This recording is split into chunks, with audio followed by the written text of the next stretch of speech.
গেল 1 থেকে 1.5 বছরে আওয়ামী লীগ সরকার পতনের পর সারা বাংলাদেশের মধ্যে সবচেয়ে জনপ্রিয়, শ্রদ্ধেয় এমনকি বিশ্বনন্দিত যিনি ক্যারেক্টার ছিলেন ডক্টর ইউনূস, এই মুহূর্তে আজকের দিনে এসে অনেকেই ওনার এই সিটটাকে বা ওনার এই অবস্থানটাকে অভিশাপ মনে করছেন তাদের নিজেদের জন্য।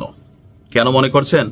সেই 1989 সাল থেকে যেই ঘটনা জাতিসংঘ কখনো ঘটায় নাই, আজকে সেই ঘটনাই ঘটে গেল। সারা পৃথিবীর মধ্যে বাংলাদেশি টার্গেট হয়ে গেল। কেন? আমাদের যিনি শাসক আছেন তারা কি দুর্বল নাকি তাদের কানেক্টিভিটি দুর্বল? আমরা যদি মনে করি বাংলাদেশের যে কোনো ব্যক্তির চেয়ে সাবেক, রানিং বা আগামী ইন্টারন্যাশনাল ক্যারেক্টার হিসেবে ডক্টর মোহাম্মদ ইউনূস তিনি পারফেক্ট ছিলেন, কিন্তু তিনি রাষ্ট্রপ্রধান হওয়ার পরে যখন আমরা দেখি জাতিসংঘ থেকে মানে বাংলাদেশি একমাত্র দেশ যাদের একটা পুরা টিম 180 জনের একটা টিমকে জাতিসংঘ ফেরত পাঠাই দিচ্ছে জাতিসংঘের শান্তিরক্ষী মিশন থেকে, কেন আসলে এমন ঘটনা ঘটলো? আমরা কি জাতিসংঘকে আসলে ব্যালেন্স করতে পারছি না? সরকারকে আসলে প্রটোকল নিশ্চিত করতে পারছে না? অথবা কোথায় ঘাটতি হচ্ছে? আসুন দেখি মূল ঘটনা। আন্তর্জাতিক শান্তি রক্ষায় সক্রিয় অংশগ্রহণ করে বাংলাদেশ, আর বাংলাদেশ অলরেডি এখানে একটা পজিটিভ ফেস ক্যারেক্টার ছিল। আর জাতিসংঘের শান্তিরক্ষা মিশন থেকে বাংলাদেশ পুলিশের একমাত্র একটা অবশিষ্ট কন্টিনজেন্ট, মানে একটা বড় সড়ো 180 জনের একটা টিম সম্ভবত, তাদেরকে কঙ্গো গণতান্ত্রিক প্রজাতন্ত্র থেকে প্রত্যাহারের নির্দেশ দেওয়া হয়েছে। কেন বাংলাদেশের টিমকে দেওয়া হলো? পুরা টিম অন্য দেশের আছে, বাট সেখানে অনেক কম, 4-এর 1, 3-এর 1, কিন্তু আমাদের ফুল টিম। কেন?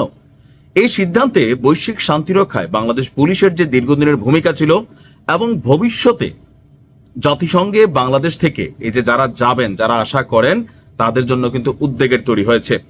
বাংলাদেশই একমাত্র দেশ যাদের পুরো কন্টিনজেন্ট প্রত্যাহারের সিদ্ধান্ত নেওয়া হয়েছে।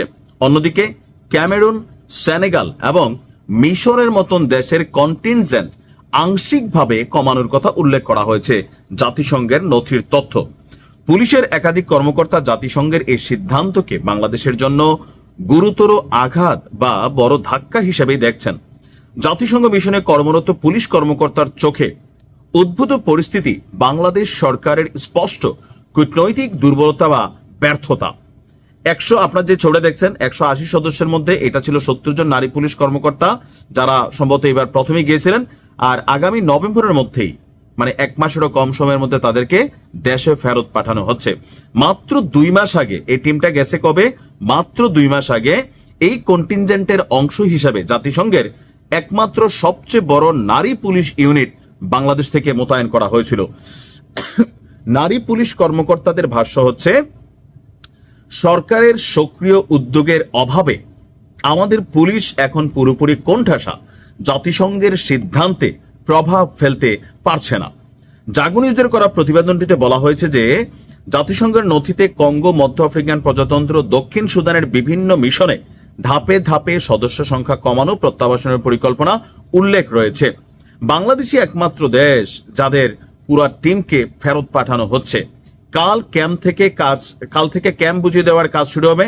17 বছরের যত মালামালার সেবা আছে সব কার্গোতে বুঝিয়ে দিয়ে আসতে হবে। সবাই একসঙ্গে কাজ করব, আমরা একসঙ্গে এসেছিলাম, একসঙ্গে চলে যাব, এই কথা বলছেন পুলিশ সুপার জান্নাত আফরোজ। তো জাতিসংঘ এবং বাংলাদেশ পুলিশ বলছে জাতিসংঘের যেই অর্থ সংকট, এইটার কারণে এটা কমানো হয়েছে, বুঝলাম, কিন্তু বাংলাদেশকে কেন পুরা এই বলির পাঠা করে দেওয়া হইল?